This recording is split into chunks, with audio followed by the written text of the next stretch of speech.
When I was in my 20s, I was a student in Toronto, and I offered to go to Vietnam because America was at war then. I was living in Canada, but I wanted to go and work with the military chaplains, and I was invited to speak. I was only in my 20s. I was invited to speak mainly to the youth or to maybe some military bases and so on, and I went there. And I'll tell you what, some amazing things happened. I was 25, my interpreter was 17, total age of 42. We were flying by American helicopters, we were on motorbikes. I was single at that time, and I said, well, if anything happens, it happens, you know. And thousands of men and women gave their lives to Jesus Christ. I want to tell you a couple of stories with which I close, because it's amazing how these things come to be. After these thousands came to know Christ, I left and bid my interpreter, his name is Hien Pham, goodbye. And I was sure we'd never meet again. We left. 17 years later, at 11 o'clock at night, I was speaking in Vancouver, British Columbia, and my phone rang in my hotel room. I picked it up, and the voice says, Brother Ravi. I said, Hien? He said, you recognize my voice? I said, you're the only one who ever said, Brother Ravi. I said, where are you? He said, in California. I said, what? I said, what are you doing there? He said, my MBA. I said, you're in California doing your MBA? He said, yeah. I said, what happened? He said, have you got a few minutes? I said, I've got lots of minutes. He said, after you left, Vietnam fell. I was among those arrested and accused of working for the CIA. I told them I never worked for the CIA. They said, oh yeah, your English is so good, you had to be working for them. He said, no. I would interpret for guest speakers and work for the Americans, but I never worked for the CIA. He said, they wouldn't believe me, they put me in prison. They said, nobody ever admits working for the CIA. So they put him in prison. He was in a prison camp.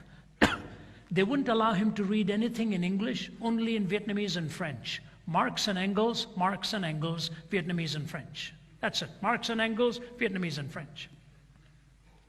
Finally, he said, Brother Ravi, they pounded into my head that there was no God.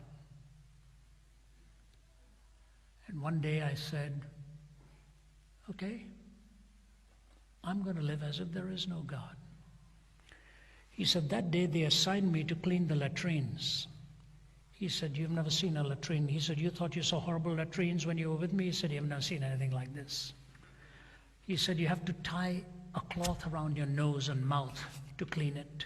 And I had this bucket and mop, and I was cleaning it, and I looked into one bucket next to a toilet. And I was about to empty the paper, but I noticed there was one piece of paper in English. He said, I looked around, I just quickly washed it and put it in my pocket. He said, everybody went to sleep that night. I waited, took out that wet piece of paper, and with a flashlight I looked on that piece of paper. On the right it said Romans chapter 8. And I started to read. And we know that all things work together for good to them that love God and that are called according to his purpose. What shall separate us from the love of God? Shall life or death or this, principalities or powers? He said, I started crying. I said, God, today I woke up in the morning saying I will never pray to you again, and now I'm holding in my hand one verse that I needed more than anything else, that all things can work together for good to them that love God. He said, I got on my knees and begged God for forgiveness. He said, I woke up in the morning and went to the commanding officer and said, do you mind if I clean the latrines again today? He said, I picked up pages from the New Testament every day. The commander had been given a Bible. He used to tear pages out of it, use it as toilet paper, and throw it into the bin. I washed it, put it into my pocket, and had my devotions at night. He said, finally one day they told me they were going to release me. And I was released. I got about 51 or 52 others together, including the son or daughter of the vice president, someone. We were going to build a boat to escape, and we built a boat. Several weeks went by. One day, 4 Viet Cong came knocking on my door, Brother Ravi, and said to me, "You're trying to escape, aren't you?" And he said, I looked at them, plain expression, and said, "No." They said, "Are you telling us the truth?" He said, "Yes." "You're not going to escape?" "No." "You're telling us the truth?" "Yes." He said, they left.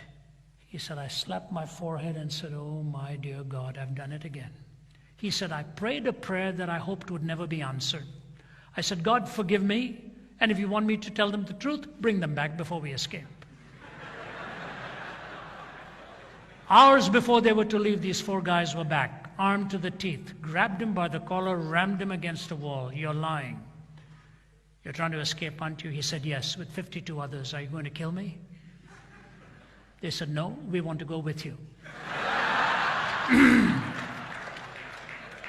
He said, 4 of these Viet Cong came on the boat with us. He said, "Brother Rafi, on the high seas, we were in a storm, we were to capsize, but these 4 men were the best mariners we could have wanted as skippers. They finally brought us safely to Thailand. I became a refugee there and ultimately got my papers. I'm in California now doing my MBA." We flew him to my home because he wanted me to officiate at his wedding. He'd found a beautiful young Vietnamese gal he was going to marry. And he looked at my kids across the kitchen table when they were young, and he said to them, "You know, you always think you're going to manage it your own way. It never works." He said, "The most important thing in your life is to find that intimacy with God, and He will guide you, He will hold you, He will take you through safely in your journey as you walk hand in hand with Him. When everything comes together, then you have wonder. Then you have truth, then you have love, and you have security. That's what gives life meaning. And you'll find that only God is big enough to do that for you." God bless you, and thank you for listening to me so carefully. Thank you.